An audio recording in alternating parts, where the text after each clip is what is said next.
Hi అండి, prawns pickle చేస్తున్నా. నేను ఎలా తయారు చేస్తానో చూపిస్తాను రండి. ఫస్ట్ ప్రాన్స్ తీసుకున్నా అండి 1 కిలో వరకు. బాగా 2-3 టైమ్స్ వాష్ చేసి పెట్టుకోవాలి. ఇందులోకి పసుపు వేసుకుంటున్నా, కొద్దిగా సాల్ట్ వేసుకుంటున్నా అండి. ఇది బాగా మిక్స్ అయ్యేలాగా కలుపుకుంటున్నా. ఇలా కలుపుకొని ఒక 10-15 మినిట్స్ అలాగే పక్కన పెట్టుకుందాం. ప్రాన్స్ పికిల్ మసాలా కోసము ఫస్ట్ స్టవ్ ఆన్ చేసుకొని కడాయి పెట్టుకోవాలి.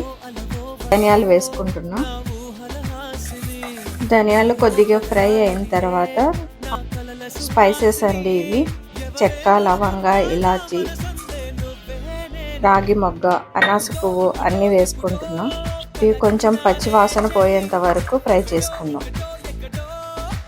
ఇందులో నేను కొన్ని మిరియాలు కూడా యాడ్ చేస్తున్నా అండి. మిరియాల ఫ్లేవర్ బాగుంటుంది. ఈ masala powder veg, non veg కర్రీస్కి మొత్తం అన్నిటికీ యూజ్ అవుతుంది, బాగుంటుంది. ఇవి ఫ్రై అయిపోయాయండి. స్టవ్ ఆఫ్ చేసుకుందాం. చల్లారిన తర్వాత మిక్సీ పట్టుకుందాం. 15 మినిట్స్ అయిపోయిందండి. ఇప్పుడు డ్రై రోస్ట్ చేసుకుందాం. స్టవ్ ఆన్ చేసి ఆయిల్ ఏం వేయట్లేదండి. ఆయిల్ వేయకుండా డ్రై రోస్ట్ చేసుకుందాం. ఎందుకంటే ఇందులో వాటర్ ఉంటుంది కదా, ఈ వాటర్ పోయేంత వరకు ఫ్రై చేసుకుందాం. ఇలా మధ్య మధ్యలో కలుపుకుంటూ ఉండాలండి.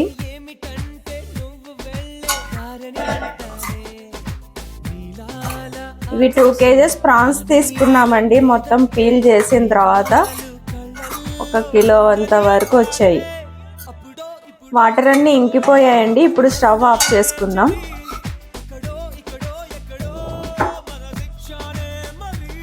ఇప్పుడు ప్రాన్స్ డీప్ ఫ్రై చేసుకుందామండి. స్టవ్ ఆన్ చేసుకొని కడాయి పెట్టుకుందాం. కడాయి వేడైన తర్వాత ప్రాన్స్ ఫ్రై ఎంత క్వాంటిటీ ఆయిల్ పడుతుందో అంత వేసుకుందాం. ఆయిల్ వేసుకుంటున్నా.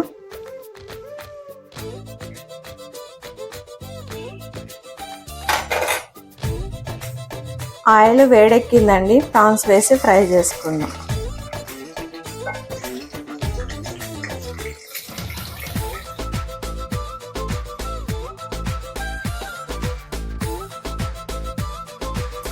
ఇలా గోల్డెన్ బ్రౌన్ వచ్చేంత వరకు ఫ్రై చేసుకోవాలండి. ఇవి ఆల్రెడీ రెడీ అయిపోయాయి.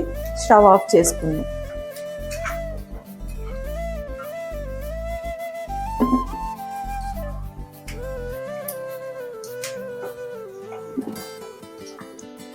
ఇప్పుడు ఇదే ఆయిల్లో అల్లం వెల్లిపాయ పేస్ట్ వేసుకొని ఫ్రై చేసుకుందాం. ఇది ఫ్రెష్గా నూరుకున్నా అండి. అల్లం వెల్లిపాయ పేస్ట్ ఫ్రై అయిపోయిందండి. స్టవ్ ఆఫ్ చేసుకుందాం. ఇందులోకి పసుపు వేసుకుంటున్నా, కారం వేసుకుంటున్నాను, సాల్ట్ వేసుకుంటున్నానండి. ఇందాక చూపించా కదండి మసాలా, మిక్సీ పట్టుకున్నాను. ఈ మసాలా వేసుకుంటున్నా. ఇందులోకి ప్రాన్స్ వేసుకుంటున్నా.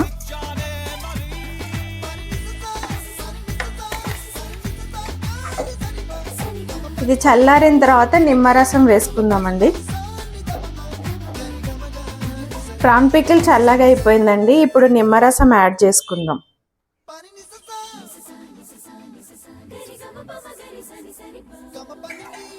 మొత్తం నిమ్మరసం కలిసేలాగా కలుపుకుందాం.